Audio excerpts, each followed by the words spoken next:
Chapter 73, Are Things Real in the World? At one time, the Buddha lived in the Garden of Solitude in the Gion Grove of the Acropolis.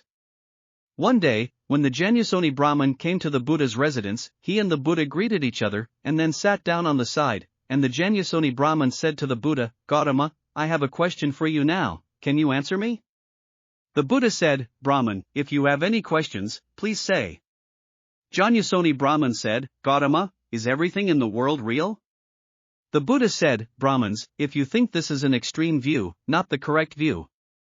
Jnanasoni Brahmin said, is everything in the world false and untrue? The Buddha said, Brahmins, if you think this is also an extreme view, it is not a correct view. Jnanasoni Brahmin said, Gautama, what is the correct view? The Buddha said, Brahmins, if you do not worry about and cling to the two extreme views you just mentioned, if you are in the middle path, you say, doing is produced by ignorance as a prerequisite, knowledge is produced with action as a prerequisite, name is produced with knowledge as a prerequisite, 6 places is produced with name as a prerequisite, touch is produced with touch as a prerequisite, receive is produced with receive as a prerequisite, love is produced with acceptance as a prerequisite produces taking as a prerequisite produces being, and taking have as a precondition produces birth, so that having birth will produce sorrow, sadness, distress, worry, despair, aging, and death.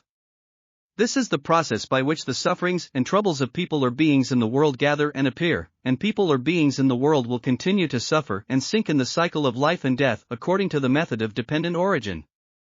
When ignorance completely fades, disappears, doing is extinguished. When doing is destroyed, knowledge is destroyed. When knowledge is destroyed, fame is extinguished. When the name is destroyed, the 6 places are destroyed. When the 6 places are destroyed, the touch is destroyed. When the touch is destroyed, the receive is destroyed. When suffered is destroyed, love is destroyed. When love is destroyed, take is extinguished. When the take is destroyed, the have is destroyed. When the have is destroyed, the birth is destroyed. When life is gone, sorrow, bitterness, worry, despair, old age, and death are gone. This is the process by which the sufferings and troubles of people or beings in the world are eliminated and destroyed. People or beings in the world can be freed from the troubles and sufferings of the cycle of life and death by following the retrograde movement of the method of dependent origin. After the Buddha's remarks, the Jnanasoni Brahmin said to the Buddha excitedly, Dade, what you said is so good that I understand that everything in the world is born and destroyed. If we think that everything in the world is real, then when the things in the world gradually decay, perish, and disappear, we will think that this view is incorrect.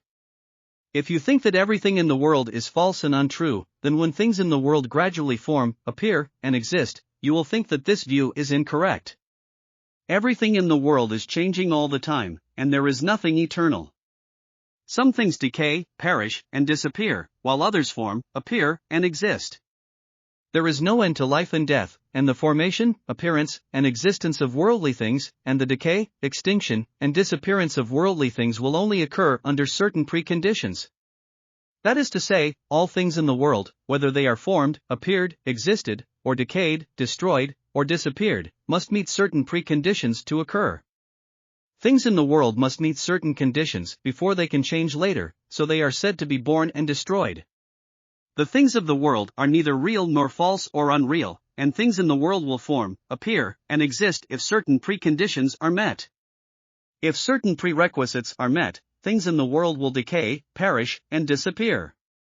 Dade, thank you for saying compassion for me today. I now fully understand. Please Dade, let me convert to you, let me become your disciple at home. I am willing to be your disciple from now on. I am willing to accept the precepts you have made. I am willing to practice according to the Dhamma you say.